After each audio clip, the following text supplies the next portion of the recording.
Morning. Look how hard this guy was swimming, like, to get to his friends who left him. Shame, he's trying. Look at him, he's like, speed.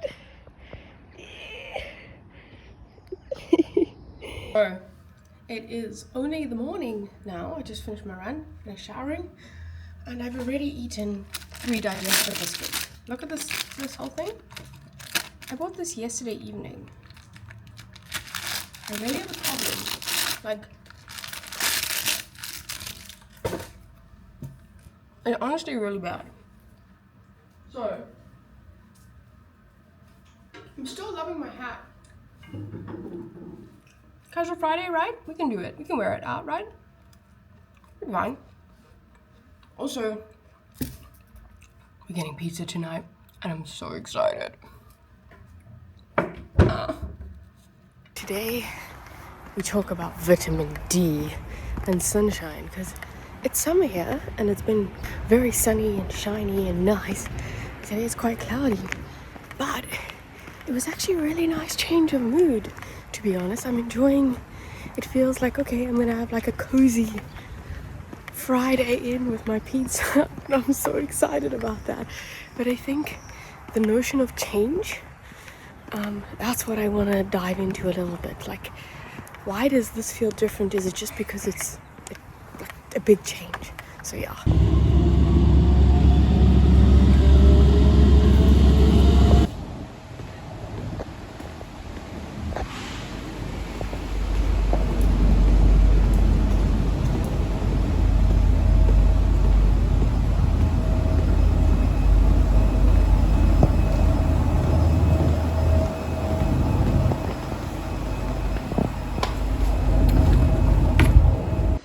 I think this vlog is just a tour of all the bathrooms in TU Delft.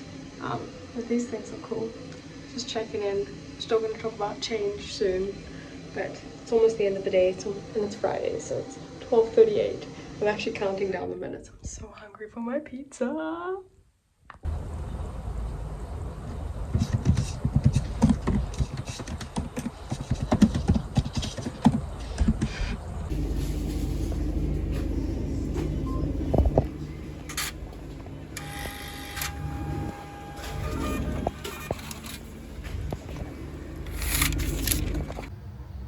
Ooh, baby, time to cook. Ooh, baby. So let me tell you. But in South Africa, bacon, feta, and avo is like the pizza. It's usually called a Miami pizza, and I really miss it. So that's what I tried to make here, except swapped out the bacon for ham. So I'm gonna devour this, and I've been looking forward to it for like literally since this morning. Crazy. Anyway. Hope you guys had a good dinner. I forgot that dropping your jaw just... I ate that whole pizza. I feel like my stomach is gonna explode, but it was really good. Not as great as a Pizza Perfect Miami pizza, but it was pretty good. I'm gonna watch some YouTube. It's a Friday night. Woo! Yeah. I don't know if we'll get our leg day done today, but it'll either be today or tomorrow. So yeah, see you then. We'll also discuss the notion of change, which I haven't discussed yet. Yeah, we'll get into it later. You saw me KO'd on the couch over there. I think I ate more calories in that pizza than I did for the entire day. But I want to go back to this morning when it was cloudy. It's no longer cloudy, as you can see. The sun is coming through, and I love it. It's almost, let me check the time. It's like almost 8 o'clock now, so the sun is still shining. Still summer here, which is lovely. But I want to go back to this morning when we were talking about change and how it was cloudy, and I was like, oh, I'm appreciating this cloudiness because it's been very sunny for a long time. And it was that like notion of change, of like actually noticing the weather and being like, wow, it's actually beautiful and cozy and all this kind of stuff. But I think what I want to get at is that it's not the actual change in itself. I don't really know, I don't really have the words to express this. I'm going to try my best. I might ramble. But it's more what came before. I don't know if, like, I thought about this a lot because I come from Johannesburg, South Africa. It's like one of the cities with the highest murder rates, which is kind of crazy. But a lot of the time we have 30-degree weather, and it never felt as hot as 30-degree weather here in the Netherlands. In the Netherlands, the 30 degrees like really feels hot. Whereas back in Joburg, it was like, oh, it is hot day, but it didn't feel as hot as here. And obviously maybe there's some sort of like ozone, we're closer, further away from the equator. I don't know, maybe there's some geography that comes with it. But I think I'm going to go more into like the phenomenological side of things here. More like, how do I feel in this notion of 30 degrees hot or not? But this 30 degrees, whether it's Johannesburg or the Netherlands, is still 30 degrees. The thermometer is still picking up 30 degrees. But it feels like it, as the kids would say, lands differently. It feels different. It feels hotter or colder, like depending where I am. And it's the same concept. It's not just weather, it's like music too. So if I'm sitting in total silence and then like put a song on to play at like X volume or whatever decibels, it's quite jarring. It's like, oh, okay, there's now music on. But if I play that same music at the same decibels or volume in like a club that's playing loud music around, it doesn't like feel the same, or it doesn't sound like the volume is not the same. The decibels does not feel the same from me. So like, what is actually going on here? And I have 4 points to look at. The first one is perception is contrast based. So effectively, it turns out that our brains aren't really good at measuring absolutes. They're really good at measuring change or detecting change. Not this is hot or this is loud.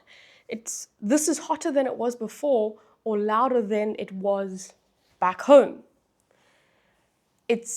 This change stands out because it's a break, not just like this physical number that we're measuring on these devices. The next point number 2, is that the baselines shape the meaning of what this thing is or what this number represents. What you're used to becomes my reference point. So in Joburg, 30 degrees is X hot, or what I feel, and it changes in the Netherlands.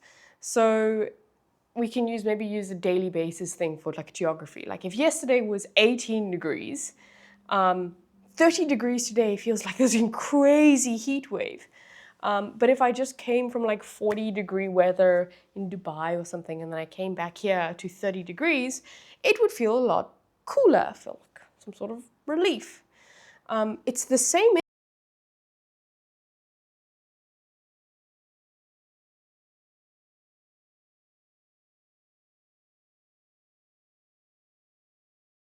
change is important. And what is that old-fashioned quote that they say, or their cliche quote?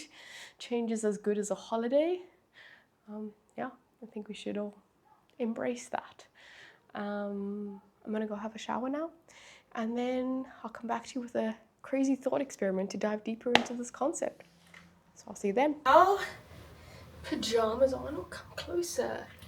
You're a bit far away. There we go. So it's around about 10:30. It's late for me, but it's a Friday night. Woo! I'm gonna leave you with a thought experiment after our discussion about change. And the thought experiment is going to center a little bit around technology in our lives currently at the moment, because, I don't know, I think about technology a lot. So, let's start. I've got it on my phone here. Imagine you're living in a city where every piece of technology gets upgraded automatically. Not just your phone or laptop, but your memory, your attention, even your emotions. You never see the upgrades happening. They're silent, seamless. Overnight, your preferences shift. You now like shorter videos, faster messages, simpler decisions. You don't notice, because each day you wake up feeling normal. The baseline has simply moved. Now imagine one day a glitch occurs. just for you. Your system skips an update. Suddenly everything feels off. You can't scroll as fast, conversations feel slower, you get bored watching a video that everyone else finds perfectly paced, I guess. You feel old, out of sync. But nothing actually changed. You just didn't move with the system. So here's the question I have for you. If you only feel change when you fall out of sync with the upgrades, have you really changed? Or are you just constantly being recalibrated to fit something else? And if so,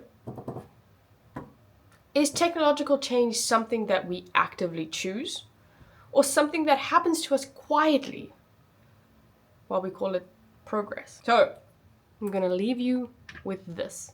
What happens when the tools we build start editing us more than we edit them?